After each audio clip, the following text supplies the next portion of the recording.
बिस्मिल्लाहिर्रहमानिर्रहीम, अस्सलाम वालेकुम। Welcome to ZJ legal. उम्मीद करता हूँ आप सब ठीक होंगे, मैं भी बिल्कुल ठीक हूँ।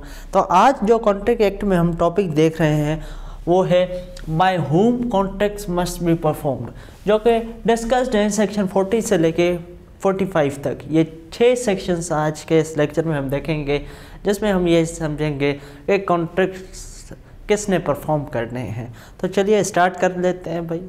सबसे पहला आज का हमारा जो सेक्शन है वो है सेक्शन 40, जिसका टाइटल है person by whom promise is to be performed.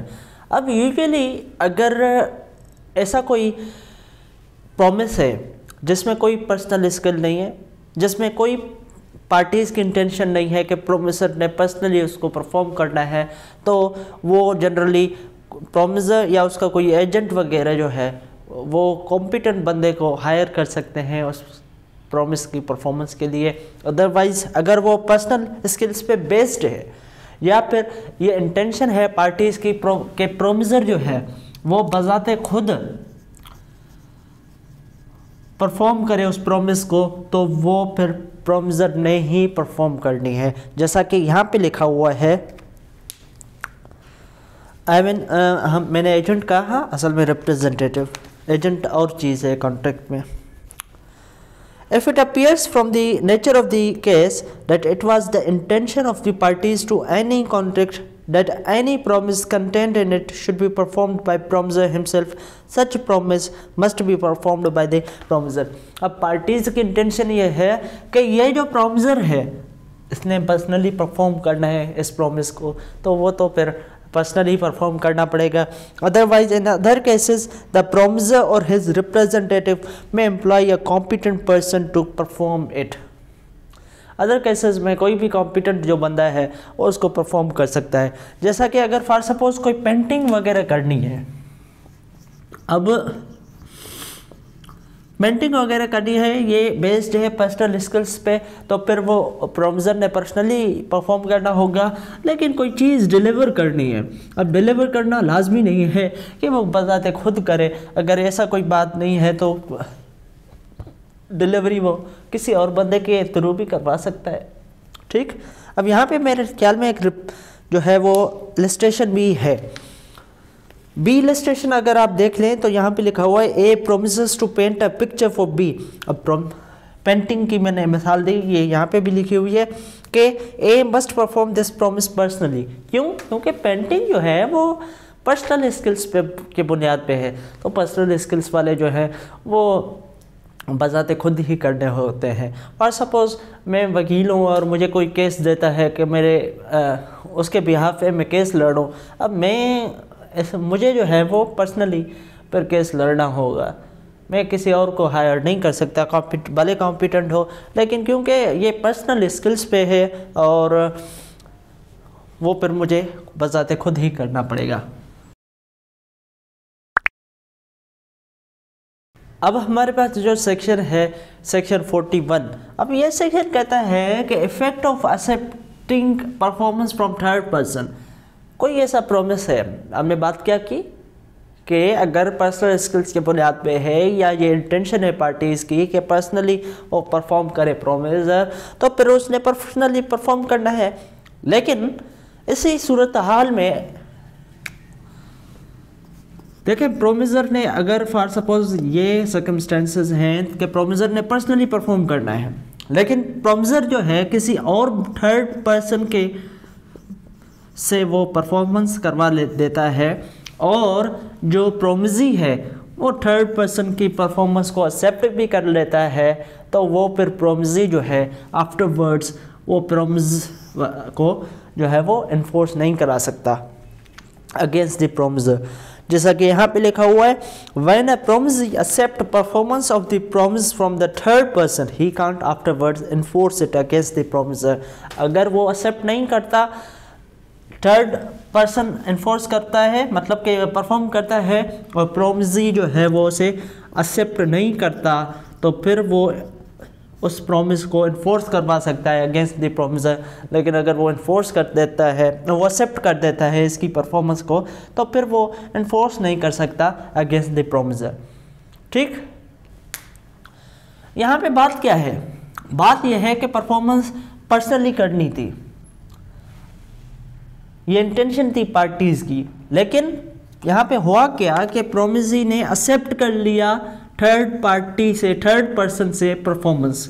तो उसका इफेक्ट ये होगा कि फिर वो जो प्रोमिजर है वो बरी हो जाएगा परफॉर्मेंस के से, क्योंकि प्रोमिजी ने एक्सेप्ट कर लिया है थर्ड पार्टी से परफॉर्मेंस, ठीक है, थर्ड पर्सन से। अब हमारे पास जो सेक्शन है वो है सेक्शन 42, जो कि कहता है जॉइंट लायबिलिटीज़ की, रिवोल्यूशन ऑफ जॉइंट लायबिलिटीज़। देखें, एक से ज़्यादा प्रोमिजर भी हो सकते हैं और एक से ज़्यादा जो है वो प्रोमिजी भी हो सकते हैं, ठीक। अब जॉइंट प्रोमिजर जो है,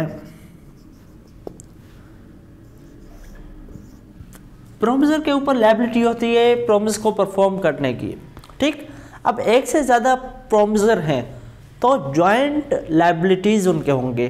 तो डिवोल्यूशन ऑफ जॉइंट लायबिलिटीज़ के बारे में है ये सेक्शन, उसको ज़रा बेयर रीडिंग कर लेते हैं, उसके बाद मैं आपको समझाता हूँ।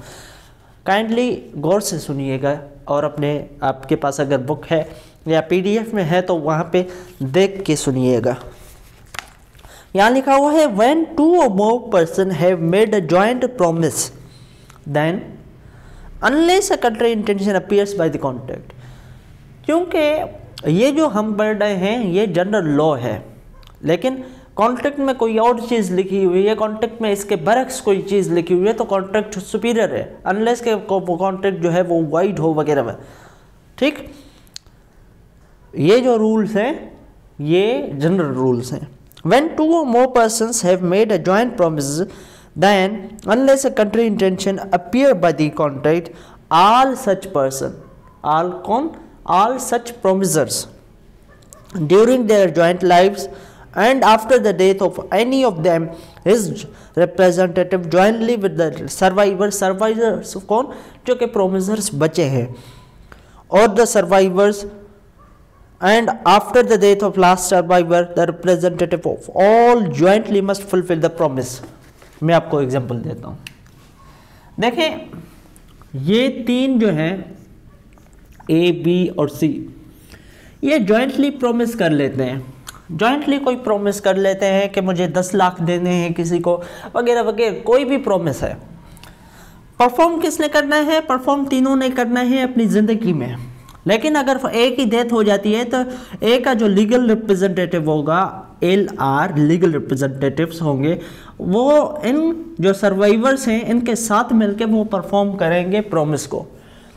लेकिन अगर बकाया जो सर्वाइवर्स हैं उनकी भी डेथ हो जाती है तो उनके जो लीगल रिप्रेजेंटेटिव हैं और इनके जो लीगल रिप्रेजेंटेटिव वो सारे के सारे मिलके जॉइंटली परफॉर्म करेंगे, जॉइंटली फुलफिल करेंगे उस प्रॉमिस को, ठीक है जी। क्योंकि लास्ट लेक्चर पे भी मैंने बताया था, आई थिंक सेक्शन 37 था जहाँ पे ये लिखा, आई थिंक कि सेक्शन 37 था, मैं अभी देख लेता हूँ इसको, वहाँ पे रीड करके मैं आपको बता देता हूँ।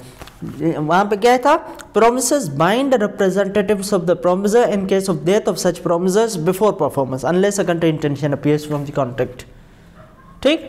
तो यहाँ पे कंट्री इंटेंशन नहीं है तो जनरल रूल ये है कि अगर किसी की जॉइंट प्रोमिसर्स की डेथ हो जाती है तो उसका लीगल रिप्रेजेंटेटिव बाकी जो बचे हैं सर्वाइवर्स हैं उनके साथ मिलके परफॉर्म करेगा प्रॉमिस को। लेकिन अगर उनके भी डेथ हो गई, उनकी भी डेथ हो गई तो उनके लीगल रिप्रेजेंटेटिव और इनका लीगल रिप्रेजेंटेटिव सारे मिलके प्रॉमिस को परफॉर्म करेंगे। अगर इसके बाद भी आपको अगर कोई क्वेश्चन है तो वो मुझे आप कमेंट बॉक्स में कमेंट कर सकते हैं, मैं आपको इंशाल्लाह रिप्लाई कर दूंगा। अब हमारे पास है सेक्शन 43। 43 का टाइटल क्या है? 43 का टाइटल ये है कि any one of the joint promisers may be compelled to perform. अब देखें, टाइटल से ही हमें समझ आ जाता है, टाइटल से ही हमें समझ के आता है। अभी लास्ट सेक्शन में ही हमने देखा था जॉइंट प्रोमिसर्स होते हैं A, B, C, और सपोज जॉइंट प्रोमिसर्स हैं तो प्रोमिसी इन तीनों में से किसी एक को भी कंपेल कर सकता है कि वो कॉन्ट्रैक्ट को परफॉर्म करे, वो प्रोमिस को होली परफॉर्म करे। आई थिंक जो है वो प्रोमिस को होली परफॉर्म करे। हम रीड कर लेते हैं, यहाँ पे क्या लिखा हुआ है?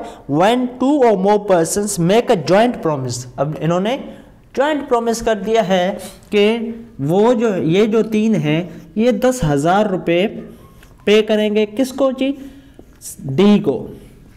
अब डी जो है वो ए को भी कंपेल कर सकता है, बी को भी कंपेल कर सकता है इंडिविजुअली, सी को भी कंपेल कर सकता है कि वो 10,000 रुपीज़ डी को पे कर दे। ठीक, when 2 or more persons make a joint promise, the promisee may, in the absence of express agreement to the contrary, कोई और चीज़ यहाँ पे कंट्री में कुछ है तो वो पर प्रिवेल करेगा। अगर इनके बीच ये भी एग्रीमेंट है कि डी जो है प्रोमिसी जो है इनसे इंडिविजुअली कंपेल नहीं कर सकता तो वो प्रिवेल करेगा वो कंडीशन। लेकिन अगर वो नहीं है तो जनरल रूल हमारे पास ये है कि वो कंपेल कर सकता है। ठीक है जी, फिर से पढ़ लेते हैं। When 2 or more persons make a joint promise, the promisee may, in the absence of express agreement to the contrary, compel any one or more of such joint promisers to perform whole of the promise। ये नहीं कि इनसे 3,333 रुपये जो भी होंगे वो compel कर सकता है, ए से बी से सी से इंडिविजुअली भी 10,000 रुपीज़ कंपेल कर सकता है कि वो उनको डी को पे करें। ठीक है, अब इसके बाद जो बात है कि ईच प्रोमिसर में कंपेल कंट्रीब्यूशन। अब ए को डी ने कंपेल किया कि वो 10,000 पे कर दे, लेकिन ए जो है फिर वो कंपेल कर सकता है किसको जी, बी को भी कंपेल कर सकता है, बी को भी कंपेल करेगा, सी को भी कंपेल करेगा कि वो कंट्रीब्यूट करें ए के साथ परफॉर्मेंस ऑफ द प्रॉमिस में। Each of 2 or more joint promisers may compel every other joint promiser। ठीक, ए जो है बी और सी को कंपेल कर सकता है किसमें, to contribute equally with himself to the performance of the promise unless a contrary intention appears from the contract. ठीक, ये भी मैंने आपको समझा दिया है। डी ए बी सी से किसी को भी में से किसी को भी कंपेल कर सकता है, लेकिन जिसको कंपेल करेगा वो बकाया जो प्रोमिसर्स हैं, जॉइंट प्रोमिसर्स, उनको कंपेल करेगा कि मेरे साथ वही परफॉर्मेंस में इक्वली कंट्रीब्यूट करो। तो ठीक है, अब यहाँ पे अगर समझ लें तो अगेन समझा रहा हूँ, बार बार यही चीज़ मैं रिपीट कर रहा हूँ ताकि आपको सही से समझ आ जाए। डी जो है यहाँ पे तीनों ने बिल के कॉन्ट्रैक्ट प्रॉमिस किया है कि वो जो 10,000 रुपये हैं डी को देंगे। डी इन तीनों में से किसी को भी कंपेल कर सकता है वो कंप्लीट 10,000 दे दे।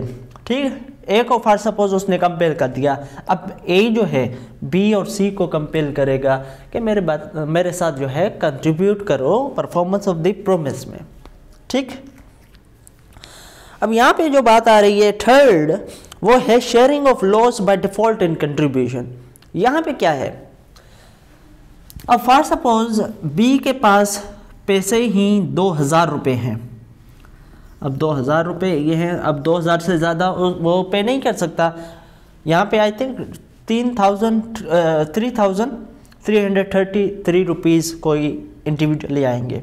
तो अब बी के पास जो कैपेबिलिटी है परफॉर्मेंस की वो है 2,000 से ज़्यादा वो दे ही नहीं सकता। तो बकाया जो इसके पैसे जो कम हो रहे हैं वो इन दोनों ने पे करने हैं, ए ने और बी ने इक्वली पे करने हैं। फॉर सपोज बकाया कितने बचे, 4,000, 8,000, तो 4,000 ये पे करेंगे, 4,000 ये पे करेंगे। अदरवाइज अगर ये अपने पे कर लेता 3,333 रुपीज़ तो फिर इसी ने भी इक्वली परफॉर्म करने थे, लेकिन ये डिफ़ॉल्ट कर गया है बी, तो फिर उसका जो लॉस होगा वो कंट्रीब्यूट करेंगे, ए और सी इक्वली कंट्रीब्यूट करेंगे। अब यहाँ पे क्या लिखा हुआ है, if any one of 2 or more joint promisers make default in such contribution, यहाँ पे कंट्रीब्यूशन हो रही है, बी डिफॉल्ट कर गया है, तो अब क्या होगा, the remaining joint promiser, remaining कौन है, ए और C, must bear the loss arising from such default in equal shares. ठीक, तो उम्मीद करता हूँ आपको ये समझ आ गया होगा। अगर इसके बावजूद भी नहीं आया तो मुझे आप कमेंट बॉक्स में कमेंट कर सकते हैं, कोई प्रॉब्लम नहीं है। कभी कभी समझने में जो है वो देर भी हो जाती है। यहाँ पे एक्सप्लेनेशन है। अब एक्सप्लेनेशन क्या है, एक्सप्लेनेशन ये है, अच्छा मैं इलस्ट्रेशन आपको एक समझा देता हूँ, सी वाला इलस्ट्रेशन समझा देता हूँ, उसके बाद हम एक्सप्लेनेशन में चलते हैं। सी इलस्ट्रेशन में क्या है, A B C are under a joint promise to pay D 3000 rupees. मैंने 10,000 रुपये कर दिए हैं। इसी सेम सी वाले को ले लें तो यहाँ पे क्या होगा जी, बल्कि यहाँ पे कर लेते हैं, ए बी सी ये जॉइंटली प्रॉमिस करते हैं डी को 3000 रुपीज़ पे करने को। ठीक, अब क्या होता है, सी is unable to pay anything. अब सी डिफ़ॉल्ट कर गया, भाई सी डिफ़ॉल्ट कर गया है। अब सी के पास कुछ नहीं है कि वो परफॉर्म कर सके, तो अब इसका अदरवाइज इसने कितना पे करना था, 1 के इसने पे करना था, 1 के इसने पे करना था, 1 के इसने, के मतलब होता है 1000, 1000 1000 1000 इक्वल शेयर्स में पे करना था डी को, लेकिन ए के पास सी के पास कुछ नहीं है, वो पे नहीं कर सकता, तो उसका 1000 जो है वो ये दोनों पे करेंगे इक्वल कंट्रीब्यूशन में। अब ए ने भी 1500 देने पड़ेंगे और बी ने भी 1500 देने पड़ेंगे, फिर जाके वो लॉस जो है वो इक्वली कंट्रीब्यूट होगा। यही इस इलस्ट्रेशन में भी है। ए, ठीक है जी, C is unable to pay anything and A is compelled to pay the whole, A is entitled to receive 1500 rupees from B. Explanation की तरफ चलते हैं। अब एक्सप्लेनेशन में क्या है, एक्सप्लेनेशन में यह लिखा हुआ है कि nothing in this section shall prevent a surety from recovering from his principal payments made by the surety on behalf of principal और entitled the principal to pay to recover anything from the surety on account of payments made by the principal. अब surety principal क्या होता है, ये contract of guarantee है। Contract of guarantee हम आगे जाके पढ़ेंगे, लेकिन अभी आप सिर्फ ये समझें कि मुझे कुछ चीज़ परफॉर्म करनी है, दूसरा कॉन्ट्रैक्ट यहाँ पे बनता है गारंटी का, दूसरा जो है वो श्योरिटी देता है कि अगर मैं परफॉर्म नहीं कर सका तो फिर वो परफॉर्म करेगा मेरे बदले में प्रॉमिस को, तो वो जो होगा वो श्योरिटी होगा, मैं प्रिंसिपल हो जाऊंगा। ठीक है, अगर समझ नहीं आएगा तो आगे जब हम कॉन्ट्रैक्ट ऑफ गारंटी देखेंगे तो वो आपको वहाँ पे समझ आ जाएगा। लेकिन यहाँ पे जब इलस्ट्रेशन की बात हो रही है, मैं एक्सप्लेनेशन की बात हो रही है, तो मैं इलस्ट्रेशन डी पढ़ के आपको समझा देता हूँ, मे भी आपको समझ आ जाए। A B and C are under a joint promise to pay D 3000 rupees. इसी यही है, ए बी सी तीनों ने डी को 3000 देने हैं। लेकिन इस केस में क्या है डी वाले में कि ए और बी सिर्फ श्योरिटीज़ हैं डी के। कैसे श्योरिटीज़ हैं, अब यहाँ पे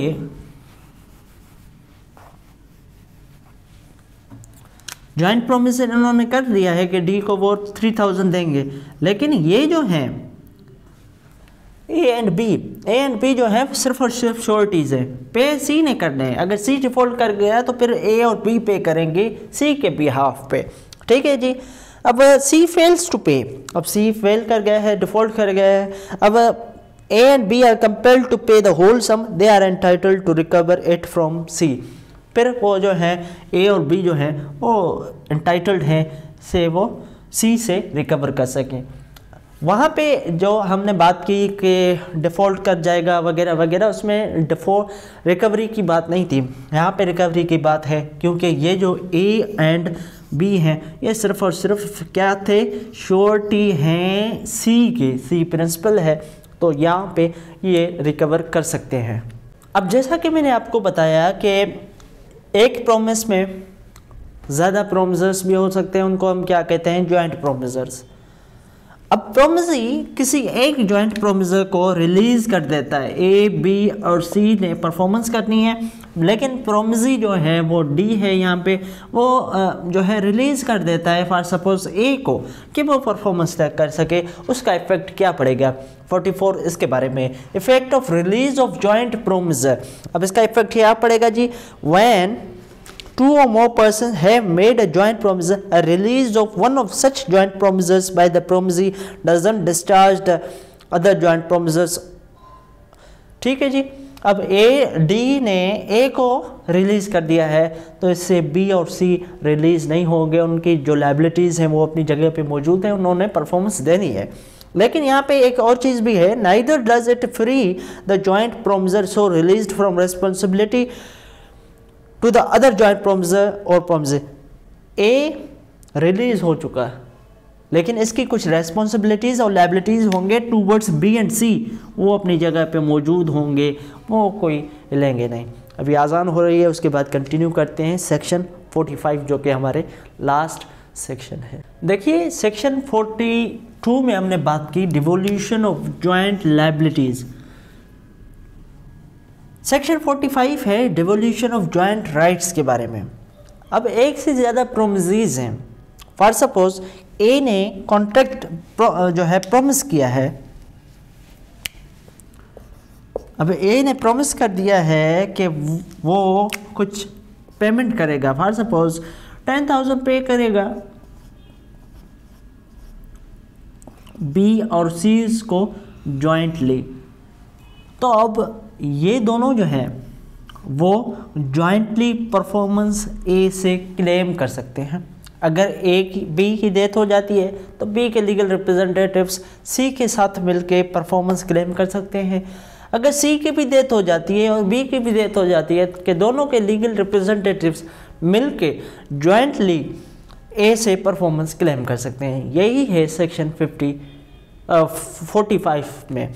ये क्या कहता है कि जी when a person has made a promise to 2 or more person jointly, ठीक है, ए ने प्रॉमिस किया है बी और सी से jointly, then unless a contrary intention appears from the contract the right to claim performance, तो वो किसके साथ रेस्ट करेगा, as between him and them with them during their joint lives and after the date of any of them with the representative of such deceased person jointly with the survivor or survivors, and after the date of last survivor with the representatives of all jointly। ठीक है जी, B की death होगी तो B के legal representative सी के साथ मिलके ए के से परफॉर्मेंस क्लेम करेंगे। सी की डेथ हो जाएगी और बी की भी डेथ हो गई तो दोनों के लीगल रिप्रेजेंटेटिव मिलके ए से परफॉर्मेंस क्लेम करेंगे। तो ये था हमारा आज का लेक्चर जिसका टाइटल था by whom contracts must be performed, जिसमें 6 सेक्शंस हमने देख लिए। सेक्शन 40 में हमने देखा कि परफॉर्मेंस किसने करनी है, प्रॉमिस किसने परफॉर्म करना है। सेक्शन 41 में हमने देखा कि अगर पर्सनली स्किल्स पे बेस्ड है और प्रोमिसर ने पर्सनली परफॉर्म करना है लेकिन थर्ड पर्सन परफॉर्म कर देता है और प्रोमिसरी उसको एक्सेप्ट भी कर लेता है तो उसका इफेक्ट क्या पड़ेगा, वो हमने देख लिया। और उसमें हमने ये देखा कि उसका इफेक्ट ये है कि वो प्रोमिसर से परफॉर्मेंस क्लेम वगैरह नहीं कर सकता, इन्फोर्स नहीं करवा सकता। सेक्शन 42 में हमने देखा कि डिवोल्यूशन ऑफ जॉइंट लायबिलिटीज़ की डिवोल्यूशन कैसे थी, जो उसको हमने देखा। ठीक है जी। 43 में हमने क्या देखा, एनी वन ऑफ जॉइंट प्रोमिसर्स में बी कंपेल्ड टू परफॉर्म, जो एक से ज़्यादा अगर जॉइंट प्रोमिसर्स हैं तो प्रोमिसरी किसी एक को भी जो है वो कंपेल कर सकता है परफॉर्मेंस के लिए होली प्रॉमिस होली परफॉर्म करने को। ठीक है जी। सेक्शन 44 में हमने क्या देखा, सेक्शन 44 में हमने ये देखा कि एक से ज़्यादा अगर प्रोमिसर्स हैं, किसी एक को प्रोमिसरी रिलीज़ कर देता है तो इसका इफ़ेक्ट क्या पड़ता है। अब सेक्शन 45 को अभी हमने देखा कि उसका इफेक्ट क्या, डिवोल्यूशन ऑफ जॉइंट राइट्स। तो क्लेम, परफॉर्मेंस क्लेम दोनों प्रोमिसरी जो हैं वो कर सकते हैं अपने लाइफ्स में, और लेकिन अगर किसी की डेथ हो गई तो उसके लीगल रिप्रेजेंटेटिव्स बाकी जो सर्वाइवर प्रोमिसरी है उसके साथ मिलके परफॉर्मेंस क्लेम करेंगे। लेकिन दोनों की डेथ हो गई तो दोनों के legal representative jointly performance claim करेंगे एक के साथ। आज का लेक्चर यहाँ पे एंड करते हैं और सेक्शन 46 से नेक्स्ट लेक्चर जो कॉन्टेक्ट होगा वो कंटिन्यू करेंगे। Thank you very much. अपने दुआओं में मुझे याद रखिएगा, इस चैनल को सब्सक्राइब कीजिएगा, इस वीडियो को लाइक कीजिएगा। Thank you very much.